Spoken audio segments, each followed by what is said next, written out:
हमारी दिवाली हमसे छीनी जा रही है। पटाखे मत चलाओ, पटाखे मत चलाओ, प्रदूषण होता है। यार इजराइल में इतने बम क्विंटल क्विंटल के हजारों रोज फूट रहे हैं, किसी पत्रकार ने नहीं कहा कि प्रदूषण हो रहा है, ओजोन की परत फट गई है।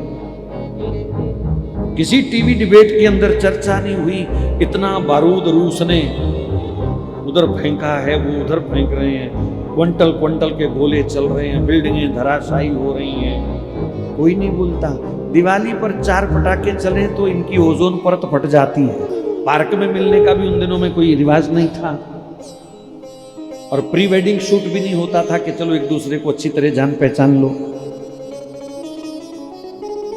मेरी प्रार्थना है ये गंदगी अगर जीवन से निकल जाए तो बहुत भला हो जाएगा। ये प्री वेडिंग शूट वगैरह वगैरह ये भारतीय संस्कृति पर कुठाराघात है, ये राक्षसी रीति रिवाज हैं, ये हमारे सनातनियों के रीति रिवाज नहीं है।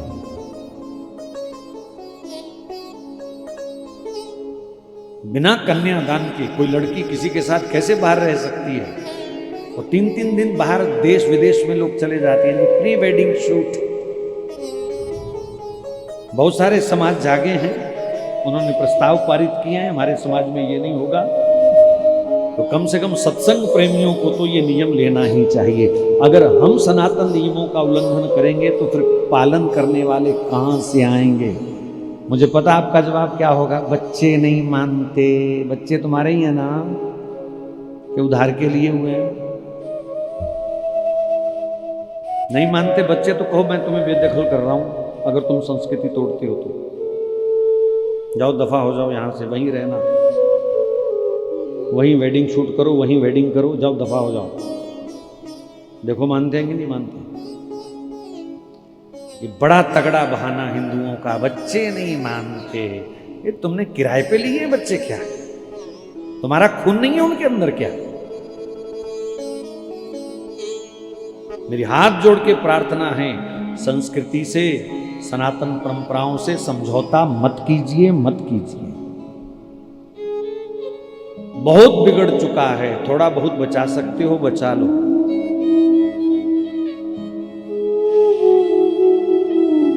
विदेशों में लोग भारतीय संस्कृति अपना रहे हैं। जिस विदेश में पहले कल्चर था कि छोड़ो शादी ब्याह में क्या रखा है, लिव इन में रहो, मौज मस्ती करो, खाओ पियो, क्या करना, बच्चे पैदा करके झंझट पालने करो। अब महाराज वो 5-5, 6-6 बच्चे पैदा करने लग गए।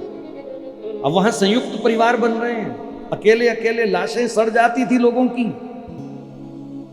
मरे हुए आदमी का पता नहीं चलता था, कीड़े जब चलते थे तब पता चलता था कि पड़ोस में मरा हुआ है कोई। अब वहां धीरे धीरे संयुक्त परिवार बन रहे हैं, 4-4, 5-5 वो बच्चे पैदा कर रहे हैं। और हिंदू 2 से 1 पर, और कई ऐसे पढ़े लिखे बेवकूफ अब नए तैयार हुए हैं जो कहते हैं बच्चा चाहिए ही नहीं। यानी हिंदू को खत्म करना है, हिंदू नाम खत्म करना है इस देश से, इस दुनिया से। ये बहुत गलत है। पितृ ऋण से मुक्त होने के लिए मानव को बच्चा तो पैदा करना ही पड़ेगा। हमको किसी ने पैदा किया, कर्जा है हम पर, हम किसी को जन्म देके ही उस कर्जे से मुक्त हो सकते हैं। अगर इस जन्म में ये कर्जा नहीं चुकाया तो फिर सुअर सुअरनी के रूप में जन्म मिलेगा। 6-6 महीने में 12-12 बच्चे पैदा करने पड़ेंगे फिर। और गटर में फिर बढ़िया एसी चलेगा, ठंडा ठंडा, बच्चे लेके बैठे रहना वहां पर। कोई भी ऋण लेके नहीं मरना है।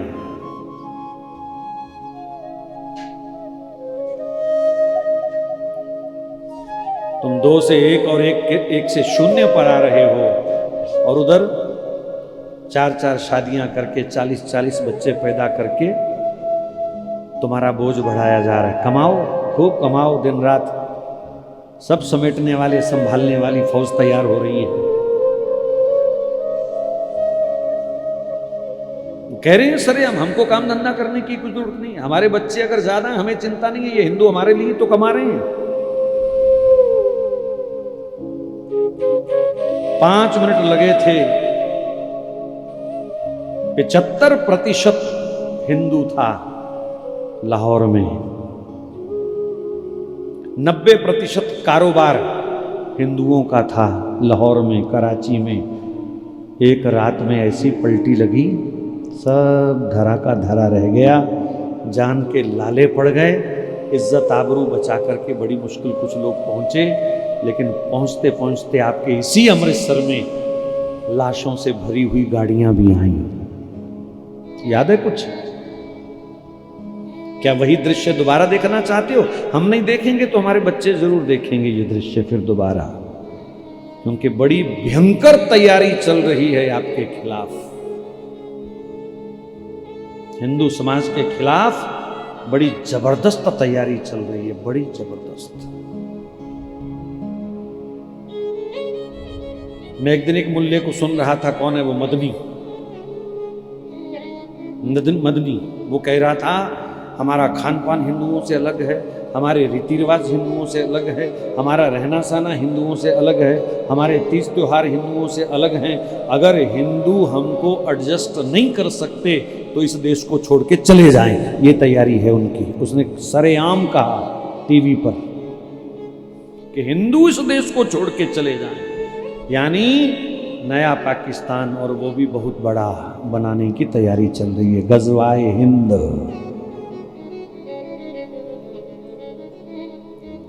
पैसे ने कभी भी कौम को नहीं बचाया, कौम को बचाते हैं संस्कार, कौम को बचाता है धर्म, कौम को बचाती है आपकी संस्कृति सभ्यता। तो आपके खान पान में, आपके पहरावे में, आपकी बोलवाणी में, आपकी रीति रिवाजों में संस्कार खत्म नहीं होने चाहिए। हमारी दिवाली हमसे छीनी जा रही है, पटाखे मत चलाओ, पटाखे मत चलाओ, प्रदूषण होता है। यार इजराइल में इतने बम क्विंटल क्विंटल के हजारों रोज फूट रहे हैं, किसी पत्रकार ने नहीं कहा कि प्रदूषण हो रहा है, ओजोन की परत फट गई है। किसी टीवी डिबेट के अंदर चर्चा नहीं हुई, इतना बारूद रूस ने उधर फेंका है, वो उधर फेंक रहे हैं, क्विंटल क्विंटल के गोले चल रहे हैं, बिल्डिंगें धराशायी हो रही हैं, कोई नहीं बोलता। दिवाली पर 4 पटाखे चले तो इनकी ओजोन परत फट जाती है। दुनिया में जितना पटाखा बनता है उसका भारत में केवल 2% बनता है। 98% पटाखे से प्रदूषण नहीं होता, 2% से प्रदूषण होता है। कभी आपने समझा इस बात को? ये हमारी दिवाली खत्म करना चाहते हैं। होली आती है तो कहते पानी बर्बाद होता है, उससे भी कई गुना रक्त जब गलियों में बहता है, नालियों में बहता है, उस पर कोई चर्चा नहीं करता। बेकसूर जानवरों को काट काट करके छप्पड़ लगा दिए जाते हैं खून के, तब कुछ नहीं होता। और दिवाली पर होली पर बच्चे गुब्बारे भर करके 2-4 इधर उधर फेंक देते हैं, तो बोले पानी वेस्ट कर रहा है, पानी वेस्ट कर रहे हैं। क्यों नहीं समझ पा रहे आप लोग?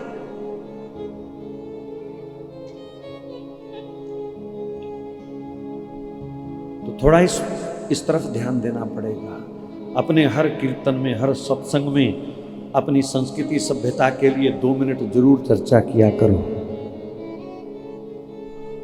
आपके मंदिरों में रोज नहीं तो कम से कम सप्ताह में जितनी भी संस्थाएं हैं, इस बात पर चर्चा करें कि समाज को कैसे बचाया जाए। केवल जगराते करके, कथा करके धर्म नहीं बचेगा। कथा में, जगराते में संस्कृति सभ्यता की चर्चा भी होनी चाहिए। केवल ढोलकी बजाने से धर्म नहीं बचेगा, याद रखना मेरी बात, भले ही किसी को बुरी लगे। थोड़ा अपना दिल दिमाग भी बजाना पड़ेगा, किधर जा रहे हैं।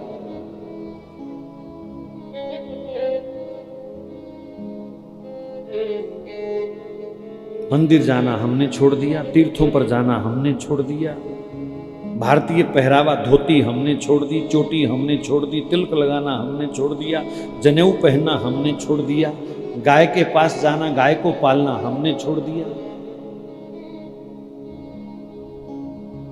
कैसे बचेगा धर्म? और जो तीर्थों पर भीड़ जा रही है वो सब सेल्फी बाज लोग हैं, दर्शन वाले नहीं हैं। मैंने राधा वल्लभ जी के गोसाई जी से पूछा, बिहारी जी के गोसाई जी से पूछा कि आप तो लोगों को देखते हो सामने खड़े, कितनी श्रद्धा इनमें? बोले केवल 5% श्रद्धावान हैं, बाकी सब पखंडी हैं। ये वृंदावन के गोसाइयों के शब्द हैं। केवल 5% लोग दर्शन वाले हैं, बाकी सब पखंडी आ रहे हैं यहां पर हल्ला करने वाले। बरसाना की होली में पूरी पूरी बोतल पी करके राधे राधे बोलते मैंने देखा लोगों को। उनकी गाड़ियों से बोतलें निकाली हमने, जतिन साथ था, पूछ लेना। मुंह सूंघ सूंघ के देखा सैकड़ों लोगों को, टन पूरे, और आए हैं बरसाना की होली मनाने, राधाष्टमी मनाने। व्यभिचार करते हुए देखा हमने होली की रात में, राधाष्टमी की रात में। और बताओ, पकड़े हैं, मार मार के भगाए भी हैं। लेकिन दुख है कि ये काम केवल हमको करना पड़ा। कोई महात्मा, कोई कीर्तनकार हमारे साथ नहीं चला। मैं दुख से बोल रहा हूं। जो अपने आप को रसिक कहते हैं उनमें से कोई भी नहीं आया कि ये भी काम जरूरी है।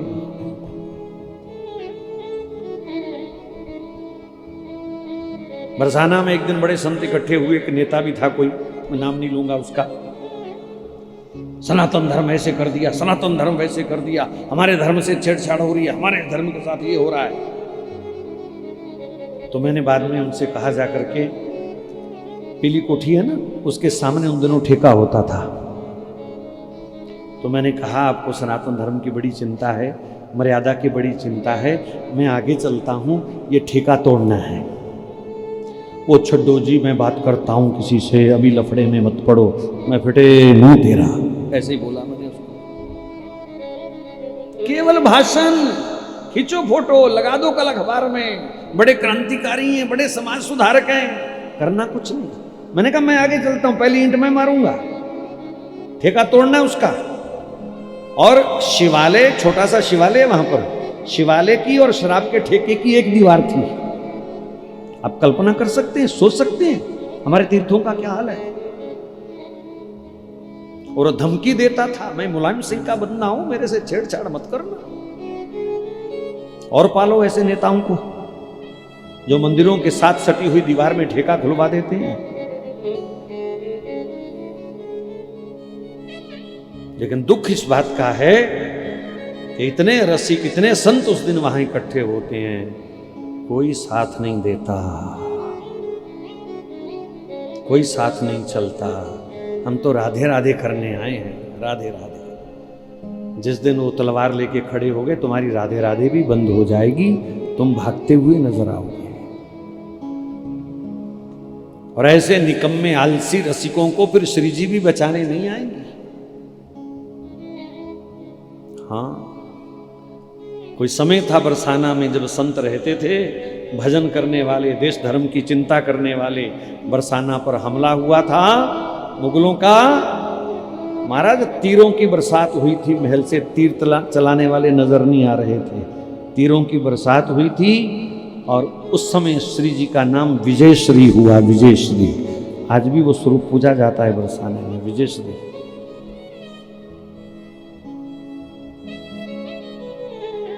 वो बरसाना के महल को तोड़ने आए थे।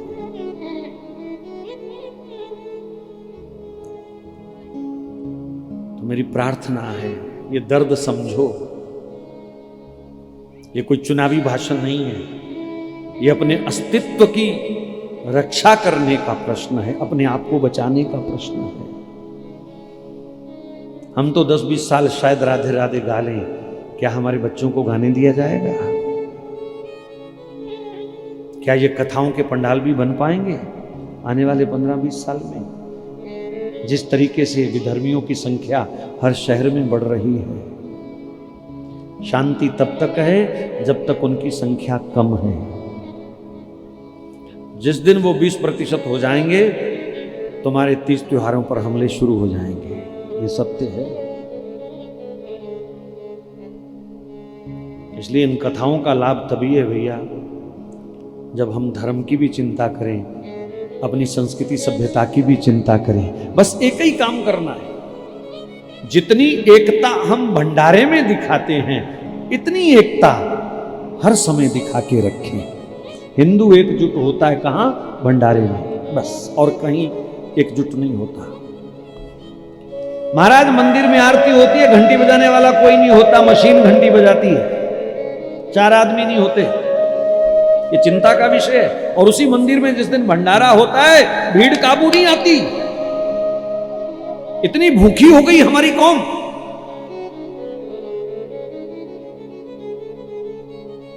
पेट भी भरना है, लिफाफा भी भरना है, टिफिन भी भरना है, और ऊपर से कहेंगे हमने 1100 रुपया दिया है, टिफिन भेजो घर में। ये भी ऑर्डर आते हैं। लानत है ऐसे दानियों पर, धिक्कार है ऐसी दानवीरता पर। तो ये परंपराएं हमको खत्म करनी पड़ेंगी। शुद्ध सनातनी बनो, सेवा भाव वाले, प्रेम भाव वाले। इस समय जरूरत है अपने धर्म की रक्षा को सर्वोपरि लक्ष्य मान करके चला जाए।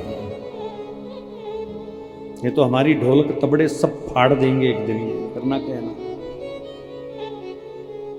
और ये मार हम पहले भी खा चुके हैं, दोबारा ना खानी पड़े।